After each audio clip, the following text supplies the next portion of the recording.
Namaste, I am Dr. Deepa, consultant neurophysician at Sai Deepa Neuro and Chest Center, Chandanagar, Hyderabad. Let me introduce you to the term epilepsy. What does epilepsy mean? When a patient suffers from more than one episode of seizure with 24 hours apart, it is termed as epilepsy. So why is epilepsy so important? Because the prevalence is very high. For every 1,000 people, almost 5 to 10 individuals suffer from the epilepsy. So what are all the causes for the epilepsy? The main pathophysiology includes abnormal increased electrical firing of the brain causes seizures. So the epilepsy is also called as seizure or fits or convulsions. So depending upon which part of brain is affected, there are two main types of seizures.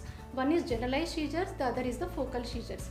Generalized seizures occur when the electrical activity occurs involving the entire part of the brain, such that the patient will notice the involuntary movements of the entire body, and even it is associated with the loss of consciousness.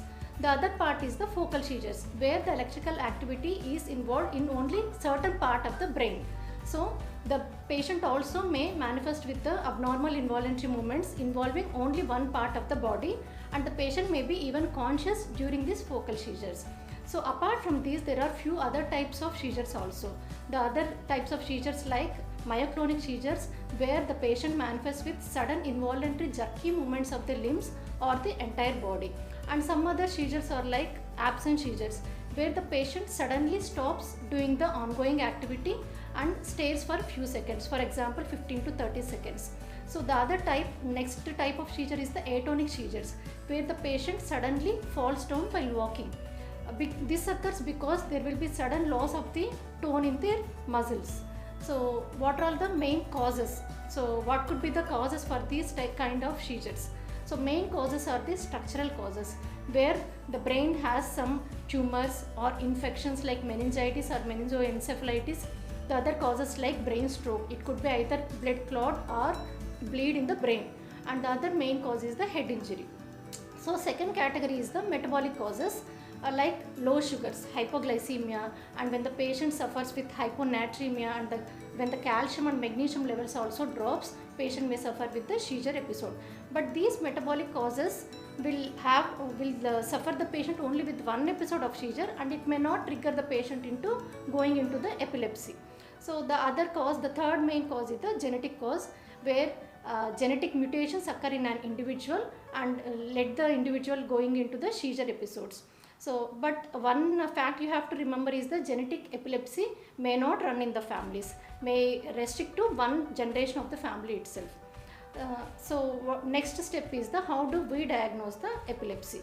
Two main investigations will be going ahead. One is brain imaging. It may include either CT brain or MRI brain, and even further higher investigations like PET or SPECT.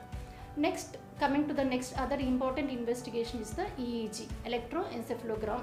And these two investigations will definitely lead a neurologist to put a patient on a proper medication, because there are different types of seizures. Likewise, different type of medication are also available, and we have to choose the appropriate medicine to a selected individual. So coming to the treatment part, as I told you before, there are 5 different types of seizures. Likewise, medications are also different types. So we'll be choosing which type of medication in a particular individual is, it depends on the 3 to 4 important factors. Like one is age, and another most important factor is the gender, because we can't put all the medication in a woman who is childbearing age group.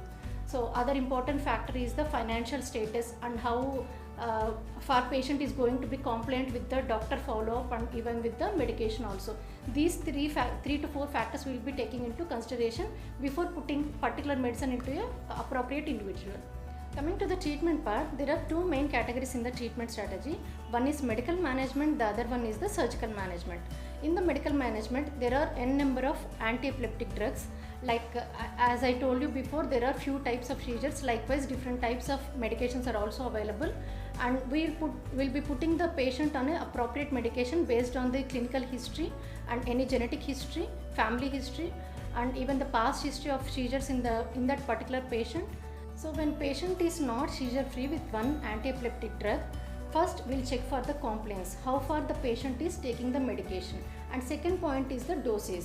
If the patient is a child, when the child is growing, the weight also increases. So according to weight, the anti-epileptic drug is given. So we'll be checking, next point is we'll be checking the dose, whether the dosage is correct or not.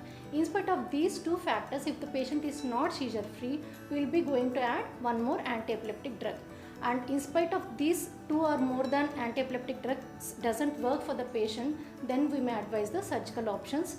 And some other options apart from the surgeries are ketogenic diet, vagal nerve stimulation, and minimal surgery access also, on coordinating with the epileptologist and the neurosurgeons also. And coming to the do's and don'ts, when you see a patient who is actively seizing, what you have to do and what you don't have to do. So coming to the do's, so when you see the patient who is actively seizing, put the patient in a safe place. Remove all the sharpened objects and the harmful objects surrounding the patient, and remove any tight clothes around the neck, like tie and tight collars and buttons. You have to loosen the clothes around the neck. And the other do's is you have to time the seizure. You have to count when the seizure has started and when it has ended, and immediately you have to put the patient into a side position, so that we have to prevent the aspiration also. And the next thing is, immediately we have to call the ambulance and seek a medical help. So don'ts are more important than the do's. So what are all the don'ts? So do not put anything inside the mouth while patient is actively seizing, because there are old myths like patient may swallow the tongue while having an active seizure. It doesn't happen. Patient will not swallow the tongue. So never ever put anything inside the mouth, and don't try to put any water or food inside the mouth while the patient is having active seizure. So finally, the take home message from the epilepsy is, epilepsy is not contagious. It doesn't spread from a person to person, and all the genetic epilepsy doesn't run in the families. Finally, women with epilepsy can marry and can give birth to a normal and healthy child.